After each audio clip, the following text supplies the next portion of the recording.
Are you ever just going about your normal life, doing your normal things, and think to yourself, I wonder what's going on at Mar-A-Lago? Well, I can tell you, chances are someone is ranting about the stolen elections. Now, of course, they repeat this claim time and time again, Trump, Kari Lake, all these people, without evidence. But I have a couple more examples of that for you. Just a wild, brain-melting event going on here at Mar-A-Lago. Recently, Trump and Kari Lake did an event together, and this is how that went. The machines were broken in Republican districts. Now, they had a couple of little areas so they could say it was both tiny little specks. The machines were broken in Republican areas, and thousands of people that were waiting on these massive lines couldn't vote. And she lost by a tiny little, just a small percentage of a line.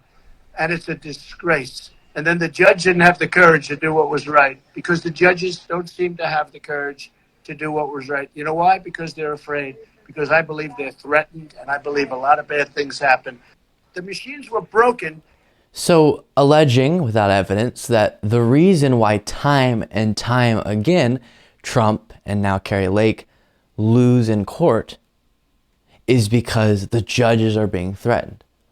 Or instead of believing that every judge, now 60 plus with Trump's election and then the court case with Kari Lake's election, all of those judges were threatened and that's why they ruled against you. Or you could believe the more realistic option, which is you didn't bring evidence to court and so they could not side with you.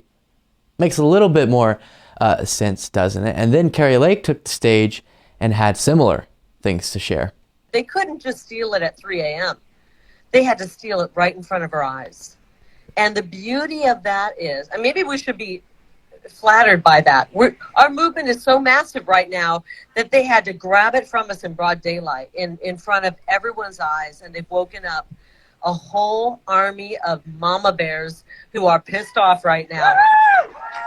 They couldn't just... So that's something she has repeated so many times. Our movement is so massive that they had to steal it in broad daylight. Why does that... What is it? If your movement was so massive, you had so much support, wouldn't they have to do it more secretly because more people would be mad about it and would be looking out for it? But she says they did it in broad daylight. If it was so in broad daylight, as you say, then it should have been really easy for you to acquire and share, provide evidence for the claims you're making. But you can't do that because there isn't the evidence, because it wasn't stolen. And what the reality actually is, right there, and I'm not using this term in an insulting way, I'm using it in a literal way, is two losers of their elections standing on a stage making up a fake story to make themselves feel better and having people clap for them. Think about how sad that is. They both lost their elections. They couldn't handle it emotionally, even though plenty of adults have figured out how to go ahead and concede and get over the fact that they lost. But they couldn't, and so they had to build an entire false reality around themselves to make them feel better. That is sad. Let me know what you think, Luke P. Beasley on Twitter.